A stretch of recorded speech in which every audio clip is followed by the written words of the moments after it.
Hello दोस्तों, कैसे आप सब। मेरा नाम दीपक है और मैं आप सबका स्वागत करता हूं मेरे चैनल आपका एचआर कंसल्टेंट में। दोस्तों, आज के टॉपिक में हम लोग बात करेंगे एम्प्लॉयमेंट गैप की। जानेंगे कि एम्प्लॉयमेंट गैप क्या होता है और कितने प्रकार के हो सकते हैं ये एम्प्लॉयमेंट गैप। ठीक है, तो बने रहिएगा, जानने के लिए बहुत कुछ रहेगा दोस्तों। चलिए शुरू करते हैं। सबसे पहले एम्प्लॉयमेंट गैप की मीनिंग जान लेते हैं। अब नाम से ही वैसे रिजेंबल हो जाता है कि एम्प्लॉयमेंट गैप बेसिकली क्या होता है।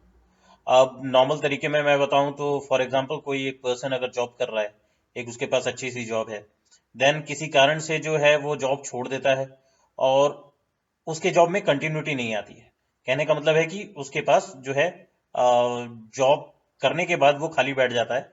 देन उसके कुछ समय बाद, लेट्स से 5 या 6 महीने बाद उसकी जॉब लगती है, देन वो दोबारा से जॉब स्टार्ट करता है। तो जो 5 से 6 महीने का जो गैप रहता है ना दोस्तों, उसी को हम एम्प्लॉयमेंट गैप बोलते हैं।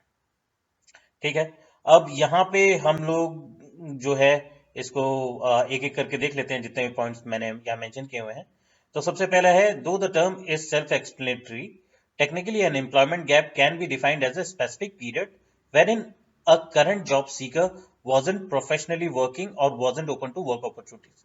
जैसे कि मैं बताया कि जो करंट पर्सन है वो ऑलरेडी काम कर रहा था, लेकिन उसके बाद किसी कारण से वो जॉब छोड़ देता है, कुछ समय के लिए वो काम नहीं करता है, देन उसके बाद फिर से वो जॉब पकड़ता है। तो जो उस समय का जो गैप होता है उसको हम एम्प्लॉयमेंट गैप बोलते हैं। ठीक है। ये डिसीजन जो है वॉलेंट्री हो सकता है और इनवॉलेंट्री भी हो सकता है। बहुत सारे अदर एक्सटर्नल फैक्टर्स भी इसके ऊपर काम करते हैं। Although there is no specific reason जो कि एचआर ने जो है क्वाइंट किया है, लेकिन यहाँ पे जो सबसे बड़ा स्पेसिफिक रीजन निकल के आता है कि अगर आपका एम्प्लॉयमेंट गैप 9 महीने से ज्यादा या 9 महीने के आसपास हो जाता है, तो वो काफी बड़ा ड्रॉबैक हो सकता है आपके लिए। तो लेट्स से अगर किसी भी पर्सन का एम्प्लॉयमेंट गैप 9 महीने या 9 महीने से ज्यादा होता है, तो उनके पास एक वैलिड रीजन होना चाहिए कि क्यों इतना बड़ा एम्प्लॉयमेंट गैप था, किस कारण से था। ठीक है। देन अगला है, employment gap are periods during your professional career in which a person did not have a formal employment. जैसे कि मैंने पहले ही बताया कि जो एम्प्लॉयमेंट गैप है उसी को बोलते हैं जिस समय उसके पास जॉब नहीं थी और वो खाली बैठा था। ठीक है, जो पर्सन है वो खाली बैठा था, इसको एम्प्लॉयमेंट गैप बोलते हैं। अगर सिंपल टर्म में मैं बताऊं तो N employment gap is a period of time, month of years, when a job seeker didn't have a job. वो एम्प्लॉयमेंट गैप, वो समय जिस समय जो है वो पर्सन काम नहीं कर रहा था, उसको हम एम्प्लॉयमेंट गैप बोलते हैं। सिंपल सा है दोस्तों। होप आप लोगों को जो है डेफिनेशन और मीनिंग जो है इसकी अच्छे से समझ आ गई होगी। अब हम लोग अगले स्लाइड में चलते हैं। अब यहाँ पे जान लेते हैं कॉमन रीजंस क्या है। ठीक है।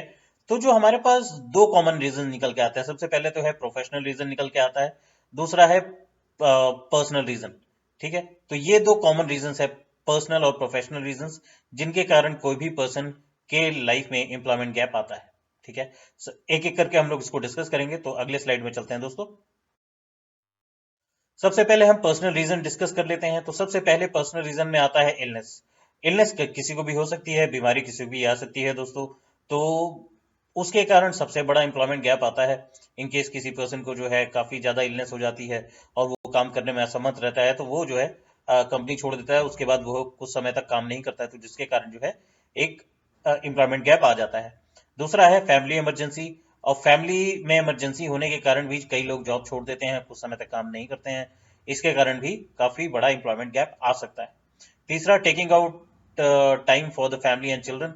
कई लोग जो है काफी समय काम करने के बाद जो है सोचते हैं कि मुझे अपनी फैमिली और चिल्ड्रन को ध्यान देना चाहिए, इसलिए वो लोग जो है थोड़े समय के लिए अपने जॉब को छोड़ देते हैं और उसके बाद जो है अपनी फैमिली को और अपने चिल्ड्रंस के ऊपर ज्यादा ध्यान देते हैं और उसके बाद वो ज्वाइन करते हैं, तो इस कारण से भी एक एम्प्लॉयमेंट गैप आ जाता है। देन टू स्टडी फर्दर, कई लोगों को जो है आगे की पढ़ाई भी करनी होती है, तो वो जॉब करके देख लेते हैं कि कौन सा जो है सेक्टर उनको फिट हो रहा है, उसके बाद जो है उस बेसिस के हिसाब से वो लोग जॉब छोड़ते हैं और आगे की पढ़ाई कंटिन्यू करते हैं। देन उसके बाद वो जॉब मार्केट में आते हैं, तो जब वो पढ़ाई कर रहे होते हैं उस समय उनका एम्प्लॉयमेंट गैप बन जाता है। देन अगला आता है फाइंडिंग द राइट करियर। कई लोग क्या होते हैं, वो जॉब स्टार्ट तो कर देते हैं, लेकिन उनको पता नहीं होता है कि क्या ये जॉब इनके लिए राइट फिट है कि नहीं है। उसमें कंटिन्यू वो काम करते हैं, लेकिन उसके बाद कुछ समय बाद उनको लगता है कि नहीं, ये काम जो है मेरे लिए सही नहीं बैठ रहा है, तो वो जॉब छोड़ देते हैं। देन उसके बाद वो इंट्रोस्पेक्ट करते हैं कि नहीं, मुझे कौन सा काम सही है और मैं कौन सा काम ऐसा पकड़ूं जिसमें मैं लॉन्ग टर्म तक अपना करियर बना सकूं। तो वो जो सोचने और समझने का जो समय होता है, उस समय जो है एम्प्लॉयमेंट गैप आ जाता है। उसके बाद वो बंदा जो है नई जॉब पकड़ता है और वो कंटिन्यू करता है। तो उस समय का जो खाली समय रहता है वो भी पर्सनल रीजन के कारण एम्प्लॉयमेंट गैप में आ जाता है। अब अगले स्लाइड में चलते हैं दोस्तों। अब यहाँ पे प्रोफेशनल रीजन देखते हैं। तो प्रोफेशनल रीजन हमारे पास तीन है। सबसे पहला गेटिंग फायर्ड। अब कंपनी में कोई भी पर्सन जो है अगर मान लीजिए किसी का अनबन हो जाता है किसी के मैनेजर से या डायरेक्टर से, तो वो कंपनी से फायर कर दिया जाता है, जिसके कारण भी उसको जॉब थोड़े समय तक के लिए नहीं मिलती। जो थोड़े समय के लिए जॉब नहीं मिलती उसके कारण एम्प्लॉयमेंट गैप आ जाता है। देन अगला आता है getting laid off. Getting laid off जो है गेटिंग फायर्ड से बिल्कुल अलग है। गेटिंग लेड ऑफ में कंपनी के पास काम नहीं होता है तो कंपनी जो है एम्प्लॉयज को निकाल देती है।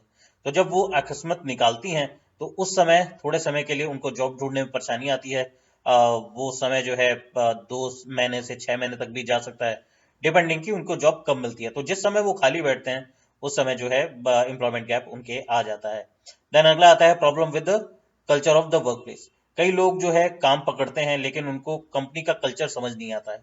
उसके कारण भी वो लोग जॉब छोड़ देते हैं और उसके बाद वो सोचते हैं कि उनको ऐसा कंपनी मिले जहां पे उनका वर्क कल्चर जो है उनके साथ मैच करे और वहां पे वो काम करें। इस कारण से भी एम्प्लॉयमेंट गैप आ जाता है। तो ये तीन प्रोफेशनल रीजंस थे दोस्तों जिसके कारण भी एम्प्लॉयमेंट गैप आता है। तो आज के लिए बस इतना ही था दोस्तों। आशा करता हूँ कि आप लोगों को आज का वीडियो पसंद आया होगा। अगर पसंद आया है तो लाइक जरूर कीजिएगा, अपने ज़्यादा से ज़्यादा दोस्तों के साथ शेयर कीजिएगा और सब्सक्राइब करना मत भूलिएगा दोस्तों। मैं ऐसे ही नए नए कंटेंट आप लोगों के लिए लेके आता रहूंगा। अपना ख्याल रखिएगा। मैं मिलूंगा आप लोगों से अगले वीडियो में। धन्यवाद।